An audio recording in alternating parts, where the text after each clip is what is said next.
주여 그런 물을 내게 주사 제목으로 함께 은혜 나누죠. 통각이라고 하는 통증은 사람이 생존하는데 매우 중요한 감각입니다.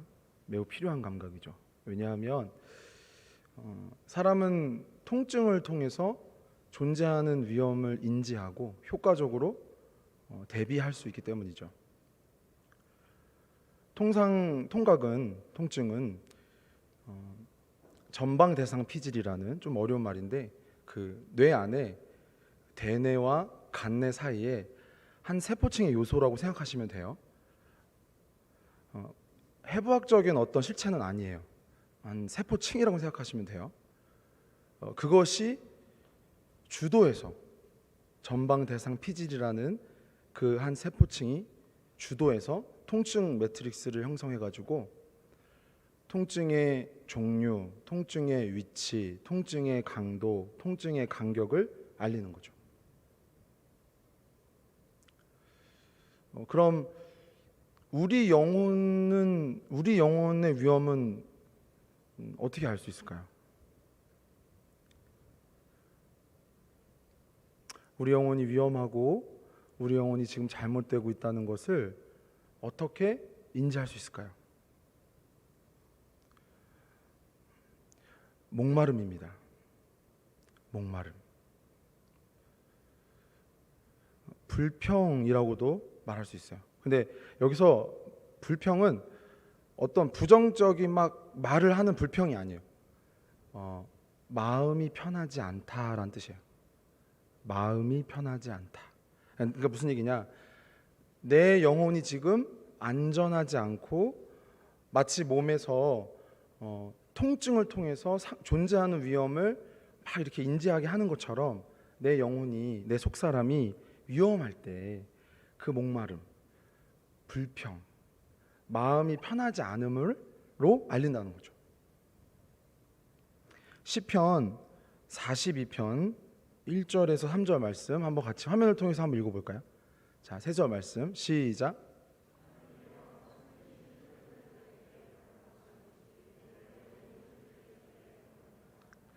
내 영혼이 하나님 곧 살아계시는 하나님을 갈망하나니 내가 어느 때에 나아가서 하나님의 얼굴을 배울까?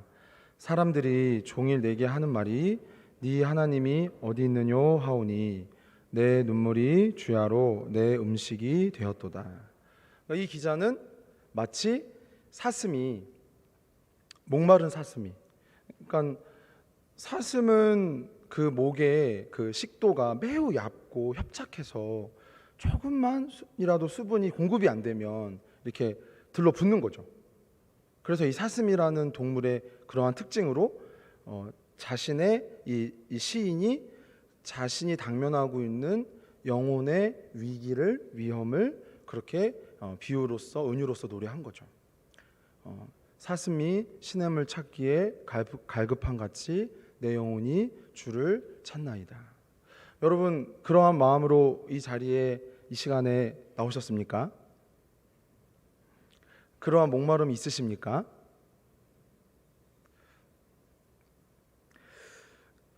이 목마름을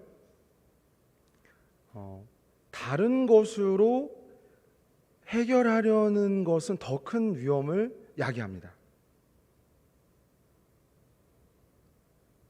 이 목마름을 다른 것으로 해결하려고 하는 것은 원래 지금 당면하고 있는 영혼의 위기보다 더 큰 위기를 야기합니다. 본문에 사마리아 여인은 예수님을 만나기 전에 많은 남편이 있었어요. 이거 무슨 얘기냐? 육신의 정욕으로 영혼의 문제를 해결하려고 했다는 거죠. 이 여인은 육신의 정욕으로 영혼의 문제를 해결하려고 했다는 거예요. 해결되지 않죠. 문제가 더 커지는 거예요.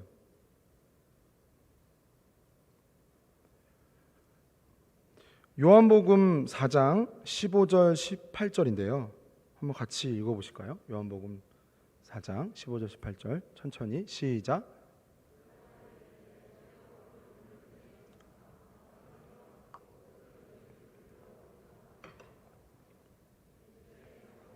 네 남편을 불러오라. 여자가 대답하여 이르되 나는 남편이 없나이다. 예수께서 이르시되 네가 남편이 없다 하는 말이 옳도다. 너에게 남편 5이 있었고 지금 있는 자도 네 남편이 아니니 네 말이 참되도다. 이것이 영적인 목마름을, 영혼의 그 위기를 해결하는 첫걸음이죠. 다른 방법으로 영혼의 목마름을, 내 안의 불평을 잠재우겠다는 의지를 내려놓는 거예요. 사실 그래서 해결될 일이라면은 예수님이 이 땅에 오실 이유가 없죠. 다시 말하면 그럴 정도로 예수님이 이 땅에 오셔야만 할 정도로 우리 영혼의 위기는, 위험은 심각하다는 거죠. 다시 말씀드립니다. 우리 영혼의 위기가 예수님이, 하나님의 아들이 이 땅에 오실 정도로 심각하게 위험하다는 거죠. 그것을 해결해 나가는, 그러니까 풀어 나가는 첫걸음이 뭐냐? 다른 것으로 내 영혼의 목마름을 잠재우겠다고 하는 의지를 내려놓는 것이죠. 잘 들으셨어요? 잘 들으셨으면 고개 끄덕여 보세요. 잘 들으셨어요?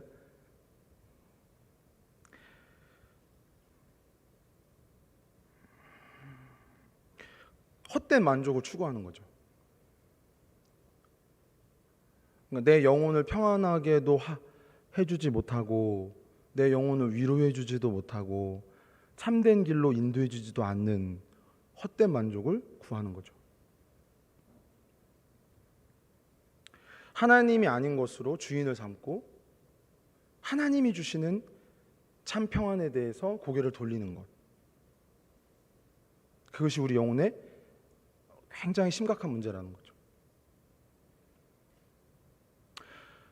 주님이 이 여인을 찾아와 주셔서 만나 주시고 우선 하신 바가 그것을 먼저 살펴주신 거예요. 사랑하는 성도 여러분, 때로는 말씀이 우리 마음을 아프게 할 때가 있어요.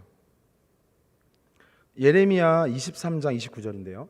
한번 같이 읽어볼까요? 예레미야 23장 29절 시작. 바위를 쳐서 부서뜨리는 방망이 같지 아니하냐. 말씀이 불과 같고 방망이와 같다. 즉 우리가 헛된 만족을 추구하고 하나님만 해결해 줄 수 있는 영혼의 위기와 문제에 대해서 다른 방법을 찾으려고 하는 완고함이나 내 인간적인 의지나 어떤 그런 굳은 마음에 대해서 하나님이 불과 같은 말씀과 방망이와 같은 말씀으로 깨뜨리신다는 거죠. 그러면 아파요, 안 아파요? 아픈 거죠. 때로는 그렇게 말씀으로 우리가 헛된 만족을 추구하여 영혼의 위기를 자초하고 더 큰 위기를 야기하는 우리에 대해서 그렇게 말씀을 통해서 아프게 하신다는 거죠. 마치 우리의 몸의 감각 중에 통각이 중요한 이유가 그런 것처럼.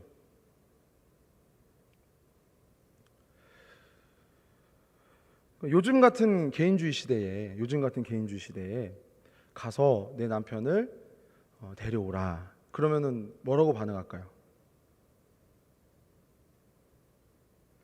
한번 생각해 보세요. 요즘 같은 개인주의 시대에 가서 네 남편을 데려와라. 뭐라고 반응할까요? 왜 저의 사생활에 간섭하십니까?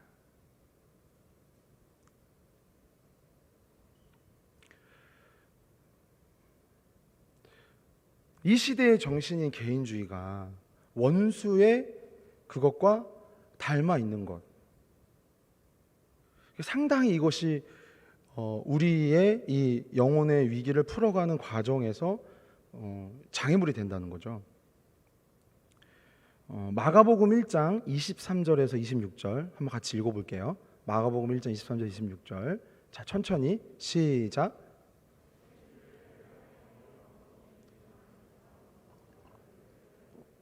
나사렛 예수여, 우리가 당신과 무슨 상관이 있나이까? 우리를 멸하러 왔나이까? 나는 당신이 누구인 줄 아노니 하나님의 거룩한 자니이다. 예수께서 꾸짖어 이르시되 잠잠하고 그 사람에게서 나오라 하시니 더러운 귀신이 그 사람에게 경련을 일으키고 큰 소리를 지르며 나오는지라. 귀신 들린 사람이 어디에 있었어요? 회당에 있었습니다. 회당. 회당은 어느 곳이냐면은 율법을 듣는 곳이죠. 그 주님 당시에 율법을 듣는 곳, 하나님의 말씀을 듣는 곳. 그런데 귀신 들린 사람이 거기에 있는 거예요. 영적인 불일치죠. 자, 잘 들어보세요. 우리는 그런 헛된 만족이나 어떤 그런 하나님을 떠나는 어떤 패역한 삶에 대해서 굉장히 적극적인 것으로만 생각할 때가 있어요. 그러니까 뭐 우상을 만들고 불상을 만들고 교회를 박해하고. 근데 그러한 적극적인 모습이 있는가 하면 가만히 이렇게 그 한 줄기로서 가만히 회당 안에까지 들어와서 주님이 말씀하시지만 나와 무슨 상관이 있습니까? 라고 생각하는 그 귀신 들린 사람의 모습과 사실은 이 적극적인 것과 소극적인 것의 양상만 다른 거지 정신은 똑같다는 거죠.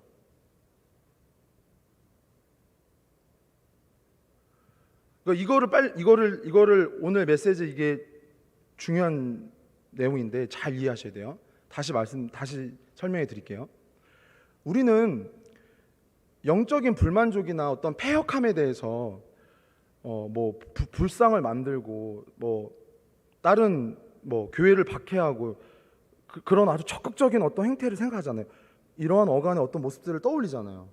그리고 그렇게도 생각하시겠죠. 나는 이렇게는 하지 않는데, 나는 마치 그죠? 누가복음 18장의 그 바리새인의 기도처럼 나는 일에 2번씩 금식하고 소득의 11조를 드리고 안식일을 지키고 이렇게 생각한다는 거죠. 근데 주님은 방금 읽은 그 본문에서 무슨 얘기를 하냐면 율법을 듣는 그 자리에, 하나님의 말씀을 듣는 그 자리에 당신이 나와 무슨 상관이 있나이까라는 영적 불일치의 상태에 있는 너도 그도 사실은 적극적인 것이나 소극적인 양상만 다른 거지 줄기는 같다는 거죠.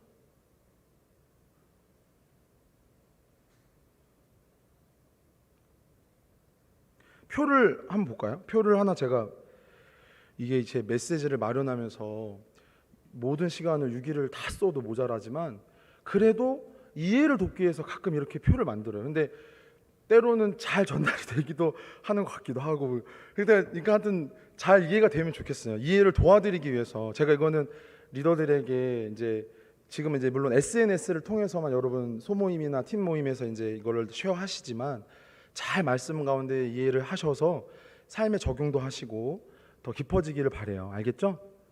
할렐루야. 그러니까 그런 영적인 불일치의 상황을 주님이 얘기해 주시는 거예요. 율법을 듣는 자리인데 귀신 들린 사람이 있어요. 그 사람의 첫 마디가 뭐였냐면 나사렛 예수여, 우리가 당신과 무슨 상관이 있나이까. 그래서 제가 아까 본문을 우리한테 이해를 도와드리기 위해서 적용하는 질문을 드렸잖아요. 만약에 너 남편을 불러오라. 다시 말하면 너가 지금 영적으로 잘못된 만족을 추구하는 것을 가지고 오라. 말하라, 실토하라, 꺼내오라, 내려와라. 이렇게 말을 하면 우리가 그런 불일치 안에서 그 생각을 계속 고집부리면 이 귀신이 하는 말처럼, 그런 태도처럼 나온다는 거죠. 어느 일부분은 마치 양해하듯이, 마치 교양 있는 모습처럼 이렇게 내어드리기지만 꽁꽁 숨겨놓는 거죠. 남편 5 중에 하나? 어떤 소유 중의 일부? 아나니아와 삽비라처럼?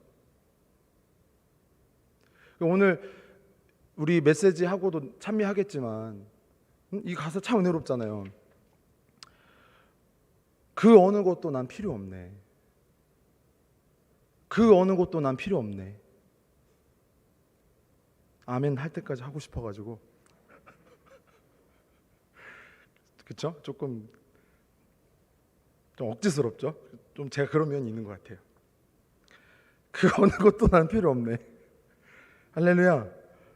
그 어느 것도 난 필요 없네. 주님만 경배해. 그런 불일치의 그 흐름에서 나를 꺼내 주실 수 있는 분이 바로 그리스도 예수시라는 거죠. 그분만이 그러한 불일치에서, 그러한 헛된 만족을 추구하는 삶에서 나를 건져 주실 수 있다는 거죠. 복음서에서 귀신을 쫓아내시는 능력을 많이 행하시고 보여주신 까닭은 사람들 속에, 우리 인생들 가운데 이 세상에서 헛된 만족을 추구해서 불순종하게 하고 하나님을 대적하게 하는 세력이 있다는 것을 주님이 밝혀주시고 또 도말해 주시기 위해 오셨다라는 것을 우리에게 계시하시는 거죠. 여러분 믿으시기 바랍니다.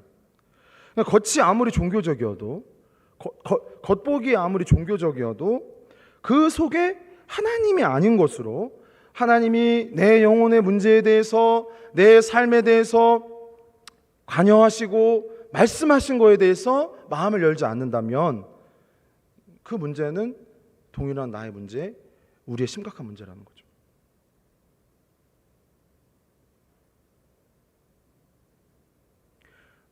야고보서 2장 19절 한번 볼까요? 야고보서 2장 19절 한번 펴볼게요. 야고보서 2장 19절.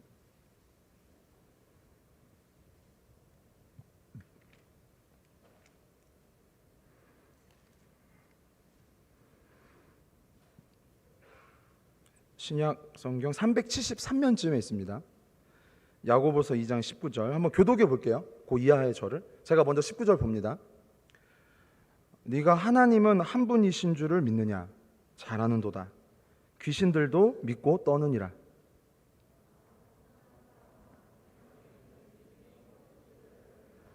우리 조상 아브라함이 그 아들 이삭을 제단에 바칠 때에 행함으로 의롭다 하심을 받은 것이 아니냐?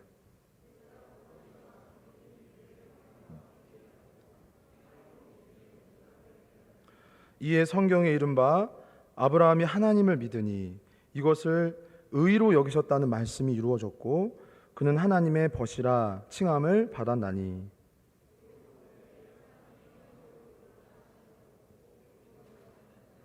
또 이와 같이 기생 라합이 사자들을 접대하여 다른 길로 나가게 할 때에 행함으로 의롭다 하심을 받은 것이 아니냐.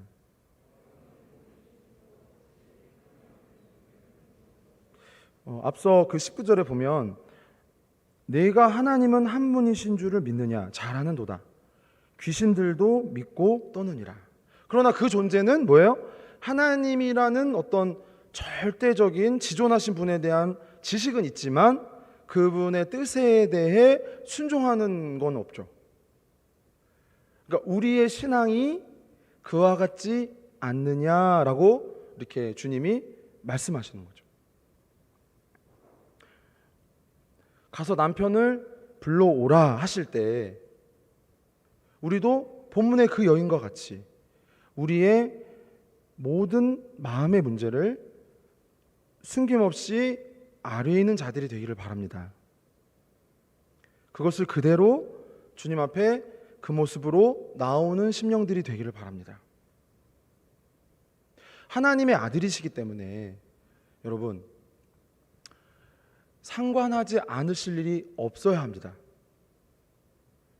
하나님의 아들이시기 때문에 모든 것을 주님께서 아시고 또 그렇게 믿음으로 그 다스림을 사모하는 여러분이 되시기를 바랍니다. 한번 죄송하지만 따라해 볼까요? 주의 말씀을 듣는 것과 다스림을 받는 것이 일치되도록 그렇게 소원하시기를 바랍니다. 할렐루야. 그러니까 주의 말씀을 듣는 것과 주의 다스림을 받는 것이 일치가 되는 여러분이 되시기를 바랍니다. 할렐루야. 그러한 목마름으로써 우리에게 우리 영혼에 대해서 벗어나라 말씀하시는 거죠.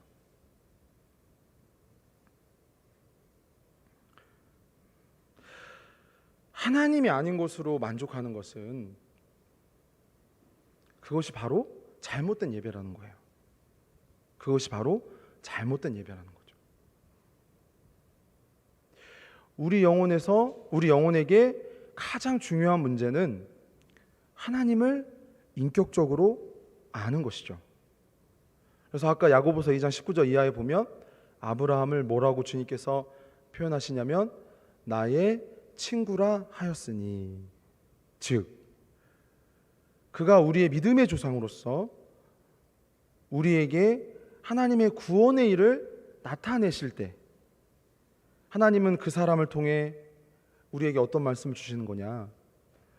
참된 예배자로서 하나님을 인격적으로 알고 신뢰하는 자들이 되기를 바라는 것이죠. 여러분의 전 존재와 여러분의 마음의 어떠한 문제도 또 여러분의 삶의 어떠한 소망도 그분으로부터 나오고 또 그분께 의지해야 하고 그분의 인도를 받아야 한다는 거죠. 그것이 참된 예배의 회복이죠. 예배하는 시간에 또 예배하는 그 자리에 있지만 그러한 영적인 불일치를 내버려 둔다면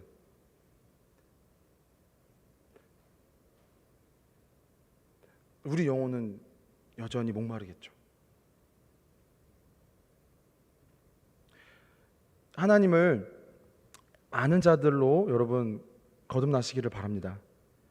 예배할 때, 예배하러 나올 때에 이 예배에 대해서 생각할 때 그렇구나. 하나님은 무엇보다 당신을 깊이 아는 것을 원하시는구나. 아시겠죠? 그 여인에게 그러한 그 여인이 갖고 있는 영혼의 목마름을 그 영혼이 갖고 있는 그 삶이 갖고 있는 문제를 얘기하시고 이제 예배에 대한 얘기를 하시는 거예요. 자, 요한복음 4장 22절에서 24절인데요. 한번 같이 읽어볼까요? 요한복음 4장 22절에서 24절 시작.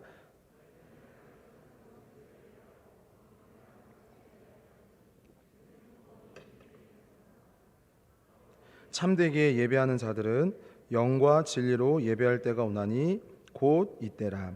아버지께서는 자기에게 이렇게 예배하는 자들을 찾으시느니라. 하나님은 영이시니 예배하는 자가 영과 진리로 예배할지니라. 아멘.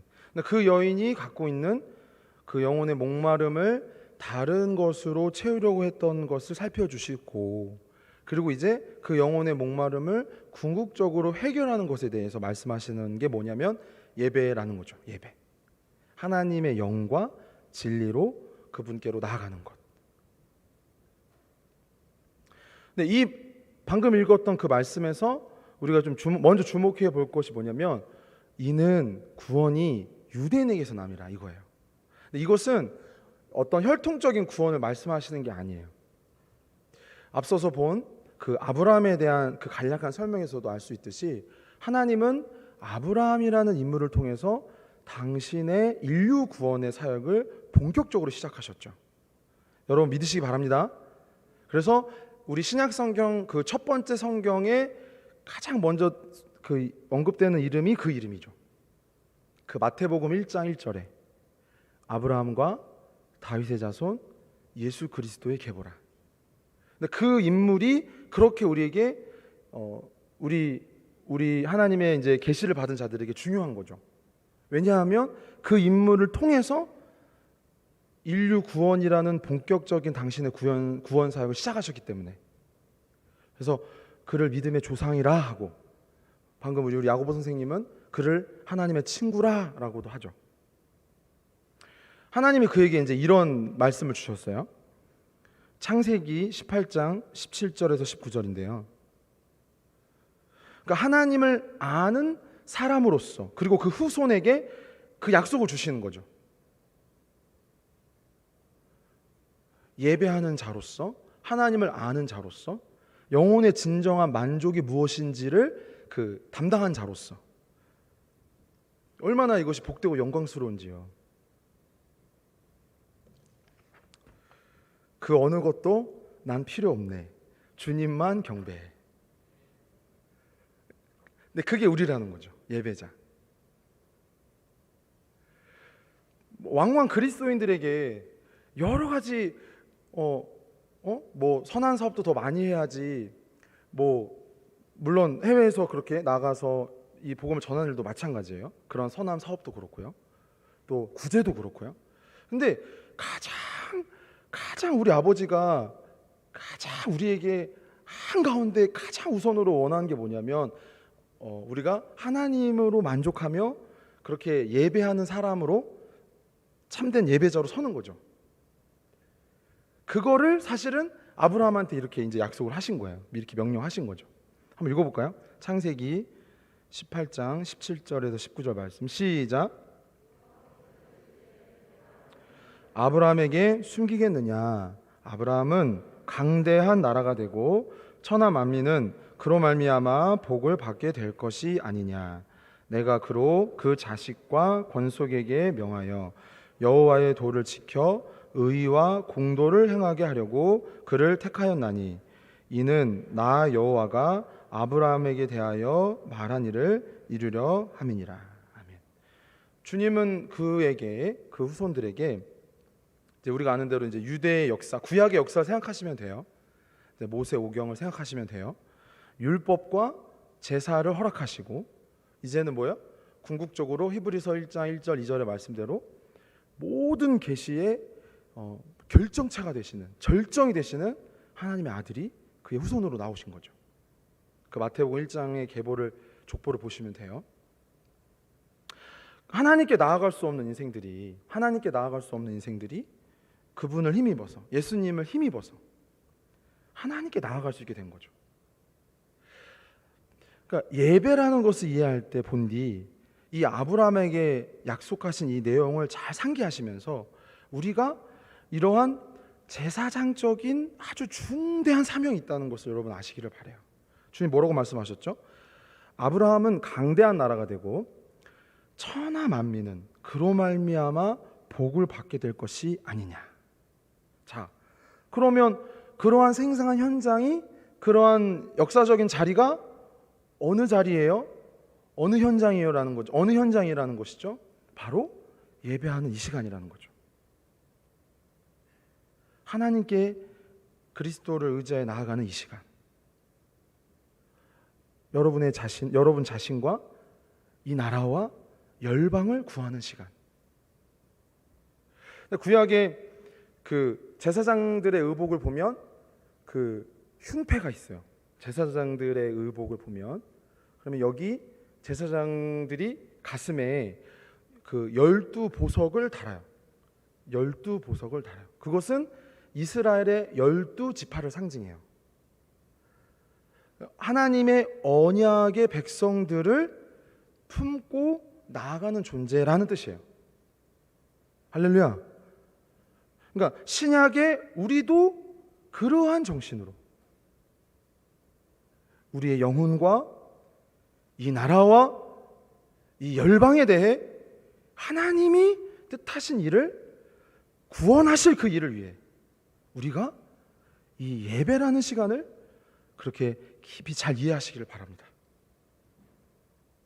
그게 우리가 사는 길이라는 거죠. 우리가 이것을 모르고 그렇지 않고 헛된 만족을 추구하고 다른 것에 이렇게 마음 빼앗겨서 살면 안 되겠죠. 그렇죠? 할렐루야. 예수 그리스도가 우리를 위한 화목제물이 되어주심으로 이제 우리는 하나님을 예배하는 자들, 하나님께 나아가는 자들이 된 거죠. 여러분 이것을 참 기뻐하시기 바랍니다. 여러분 이것을 그 무엇보다 소중하게 여기시는 자들이 되기를 바랍니다. 예배하는 것이, 예배가 그렇다는 거죠.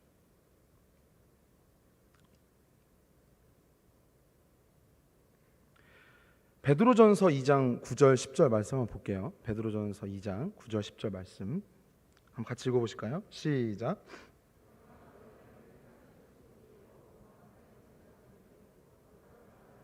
그의 소유가 된 백성이니 이는 너희를 어두운 데서 불러내어 그의 기이한 빛에 들어가게 하시니에 아름다운 덕을 선포하게 하려 하심이라. 너희가 전에는 백성이 아니더니 이제는 하나님의 백성이요 전에는 긍휼을 얻지 못하였더니 이제는 긍휼을 얻은 자니라. 아멘. 우리가 왕 같은 제사장이라는 거죠. 왕 같은 제사장. 하나님께 나아가는 자들. 모든 영혼들이 지금 전 존재적으로 갖고 있는 목마름이라는 근원적인 문제에 대하여 해결책을 주신 그리스도를 섬기고 그리스도의 한 지체로서 우리가 이 자리에 나와 하나님께 예배하고 있는 것인 줄 믿습니다. 그러므로 우리가 이 시대가 오늘날 우리가 당면하고 있는 여러 가지 문제, 정신적으로는 아까 개인주의라는 말씀을 드렸고, 또 이렇게 외적으로는 지금 이러한 아주 세계적인 이 팬데믹의 일도 그렇고, 얼마나 시끄럽고 소란스럽고 또 요란하고 우리에게 위협이 됩니까? 이럴 때일수록 우리가 예배에 힘써야 할 줄 믿습니다. 이럴 때일수록 우리가 아브라함의 후손으로서 그 예배에 약속하신 궁극적인 영혼의 문제를 해결해 주실 수 있는 방도에 대하여 오늘 본문의 여인에게 답변해 주신 것과 같이 여러분에게 동일하게 답변해 주시기를 원하며, 그렇게 여러분 한 사람 한 사람을 만나 주시기를 원합니다. 그게 우리라는 거죠. 왕 같은 제사장, 예배에 대한 하나님의 약속, 그리고 우리가 그 예배를 통해서 하나님께 나아가야 함으로 하나님은 영광을 받으시는 거죠.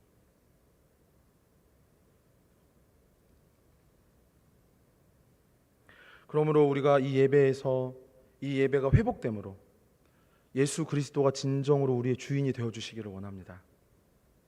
예수 그리스도가 우리 자신과 이 나라와 열방의 주인이 되어주시기를 원합니다.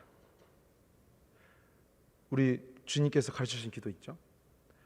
뜻이 하늘에서 이루어진 것 같이 땅에서도 이루어지이다. 그 예배, 그 왕같은 제사장으로서 그 나라에 대한 비전을 품고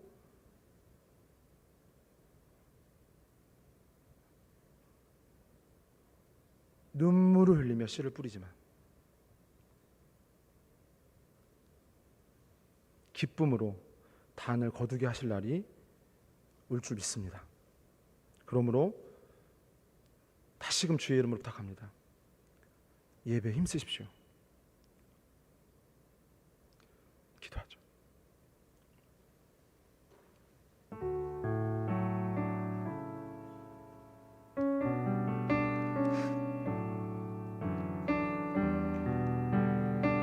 사마리아는 여러분이 아시는 대로 BC 722년에 아수르라는 제국에서 완전히 이렇게 혼혈 정책을 써서 이렇게 그 유다의 10개의 지파가 이렇게 형성된 그 북이스라엘이라는 데의 수도였거든요.